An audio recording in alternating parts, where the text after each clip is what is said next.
안녕하세요. 콩나물쌤입니다. 이번 영상에서는요, 안타깝게도 학교는 학업격차를 줄이지 못합니다 라는 주제로 말씀 나눠드리도록 하겠습니다.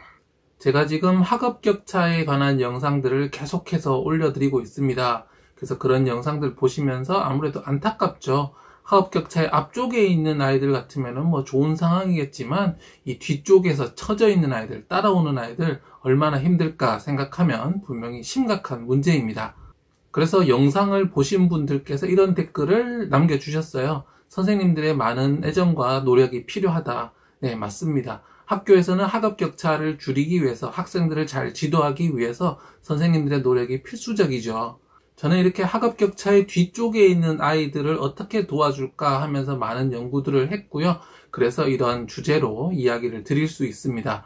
저는 초등교사로 있으면서 이렇게 수많은 학업격차의 뒤쪽에 있는 아이들을 많이 접했고요. 이 아이들을 어떻게 도와줄 수 있을까 많이 연구를 하면서 여러 가지 사례들을 접하고 연구를 했었는데요. 그런데 정말로 너무나 안타깝게도 학교는 학업격차를 줄일 수가 없습니다. 학업격차를 학교가 줄이지 못한다면 도대체 누가 줄일 수 있고, 그렇다면 학교는 무슨 일을 하는 곳인가 라는 생각을 하실 수도 있고, 왠지 모르게 이 내용에 또 반감을 느끼실 수도 있습니다. 하지만요, 진실을 외면하고 문제를 해결할 수는 없습니다. 제가 이런 학업격차 영상, 학군 영상들 예전에 계속 올려드렸던 이유는 문제를 해결하기 위해서는 우선 진실을 직면하고, 불편하더라도 진실을 직면하고 거기서부터 문제 해결을 시도해야 하기 때문입니다. 학업격차 분명히 불편한 진실이고 분명히 개선되어야 할 문제들이죠. 하지만 학업격차가 어디서 생기고 그리고 이를 줄이려는 노력들이 어떻게 됐는지에 대해서 역사적 사실과 연구 결과들을 분명히 알아야 정말로 학업격차를 줄일 수 있거든요. 그러면 이번 영상에서는 학교는 왜 학업격차를 줄일 수 없는지에 대한 이야기 나눠드리도록 하겠습니다. 그러면 다음 편에서 학업격차를 줄이기 위해서 누가 어떻게 무슨 노력으로 학업격차를 줄일 수 있는지에 대해서 말씀 나눠드리도록 하겠습니다.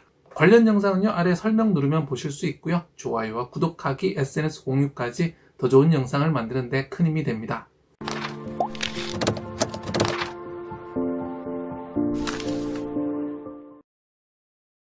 안타깝게도 학교는 학업격차를 줄이지 못합니다. 첫 번째는요, 학업격차 줄이기의 폐해라는 주제로 말씀 나눠드리도록 하겠습니다. 전 세계적으로 학업격차는 심각한 문제이기 때문에요, 다른 나라에서도 학업격차를 많이 연구했습니다. 특히 미국은 전 세계 최고의 선진국으로서 이런 분야 연구가 잘 되어 있죠. 미국 내 학업격차가 너무 심각해지자 많은 연구가 이루어지고 미국 부시 행정부는 학업격차를 줄이기 위한 정책을 만듭니다. 일명 NCLB, No Child Left Behind. 한 명도 뒤에 남겨두지 마라 라는 거창한 이름의, 아름다운 이름의 정책이죠. 그래서 미국 정부는 학업격차를 줄이기 위해서요, 학교에 특단의 조치를 취합니다. 엄격한 평가를 통해서 학업 성취도의 기준에 미달하는 학교에는 벌칙을 주었습니다. 교부금을 끊고요, 교사들을 해고하고요, 심지어 학교를 폐쇄하는 그런 정책을 세웠죠. 그래서 이 정책으로 미국 전역의 학교에 비상이 걸렸습니다. 뒤처진 아이들을 모두 구제하기 위해 나선 거죠. 자, 어떤 변화들이 있었을까요?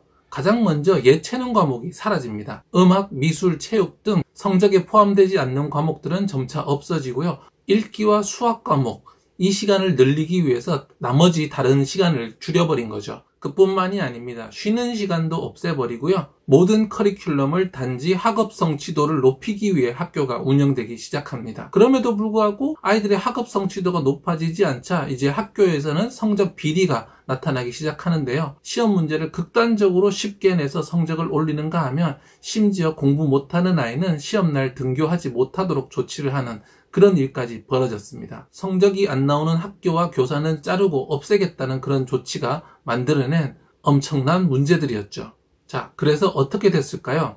네, 이 NCLB 정책이 시행되고 한참이 지나서 이 정책을 평가했는데 그 결과는 아무런 효과가 없다였습니다. 학업격차를 줄이기 위해서 합법적인 방법과 편법적인 방법, 불법적인 방법까지 모두 동원을 했는데도 학업격차는 전혀 줄어들지 않았고 정책은 학교와 지역사회를 붕괴시키고 교육에 불신만 가져왔다라는 그런 평가를 받게 되었습니다. 도대체 국가적인 모든 예산이 들어가고 모든 교사가 그렇게까지 했는데 학업 격차가 줄어들지 않은 이유는 무엇일까요? 한 읽기 교육 전문가는 이런 이야기를 합니다. 학업 격차를 학교 탓으로 돌리려는 그런 시도를 멈추어야 한다. 아이들은 학교에서 900시간, 학교 밖에서 7,800시간을 보내는데 도대체 그 학업 격차의 책임이 어디 있다고 생각하는가? 라고 묻습니다. 네, 그렇습니다. 학업 격차는 학교에서 만들어진 것이 아니라 바로 가정에서 만들어지고 가정에서 증폭되는 현상이었던 겁니다. 아이들이 학교에 와서 수업이 잘못되어서 아이들이 못 배워서 학업 격차가 벌어진 것이 아니라 가정에서 만들어낸 어떤 요소들이 시간이 지나면서 점점 증폭된 것이기 때문에 학교가 이 문제를 해결할 수 없다라는 결론이 나온 거죠. 안타깝게도 학교는 학업 격차를 줄이지 못합니다. 두 번째는요, 모든 것은 비율적으로 성장합니다. 라는 주제로 말씀 나눠드리도록 하겠습니다. 앞에 이야기를 들으신 분들은 그러면 도대체 학교는 왜 필요한가? 라고 질문하실 수 있을 텐데요. 학교는 반드시 필요합니다. 학교가 없으면 아이들은 더 이상 성장하지 못합니다. 그런데 방금 제가 학업 격차를 줄이지 못한다고 하지 않았나요? 네, 학업 격차는 줄이지는 못하는데 학교는 아이들의 성장을 돕습니다. 이것은 무슨 말이냐면은 상위권은 상위권대로, 하위권은 하위권대로 학교에 와야만 성장을 합니다. 학교에 오지 않는 아이들, 또 아이들이 학교에 오지 않는 여름방학 기간 동안 아이들의 학업 성취도는 낮아진다는 사실이 많이 보고되어 있습니다. 상위권인 아이들은 상위권대로 성장을 하고 하위권 아이들은 하위권대로 성장을 하는 거죠. 작년 코로나 사태만 보더라도요, 학교에 가지 않은 아이들 학업이 떨어지는 모습 분명히 볼 수 있었습니다. 그런데 학교는 개개별 각 아이들을 성장시키는 역할을 할 수는 있지만 하위권 아이와 상위권 아이의 이 학업 격차 자체를 줄이는 역할은 할 수가 없습니다. 왜냐하면 이 세상 만물의 모든 것의 성장은 각자 자기가 가진 것에서 비율적으로 커지기 때문입니다. 자, 무슨 말이냐? 아파트의 비유 한번 해드리도록 하겠습니다. 아파트가 20억짜리 아파트가 있고요, 2억짜리 아파트가 있습니다. 그런데 이 아파트가 50%가 올랐습니다. 이 20억짜리 아파트는 얼마가 됐죠? 네, 30억이 됐습니다. 그러면 이 2억짜리 아파트는 얼마가 됐을까요? 네, 3억이 됐죠.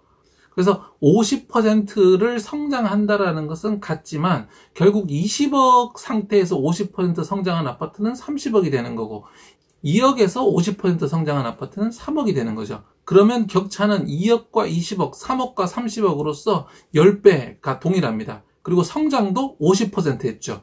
하지만 그 가격 차는 어떻게 됐죠?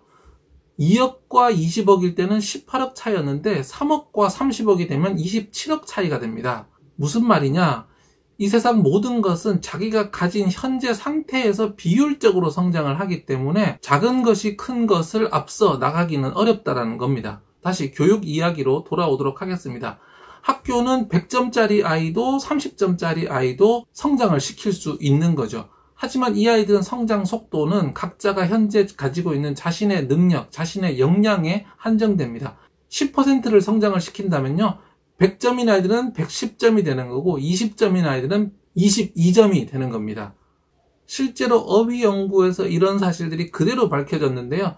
초등학교 입학할 때 어휘 개수의 차이가 고등학교 입학할 때 어휘 개수의 차이와 비율적으로 같더라는 거죠. 비율적으로 같다는 건 무슨 말일까요? 절대 개수로는 앞서 있는 아이들이 훨씬 많이 성장했고 그 격차가 더 벌어졌다라는 이야기입니다.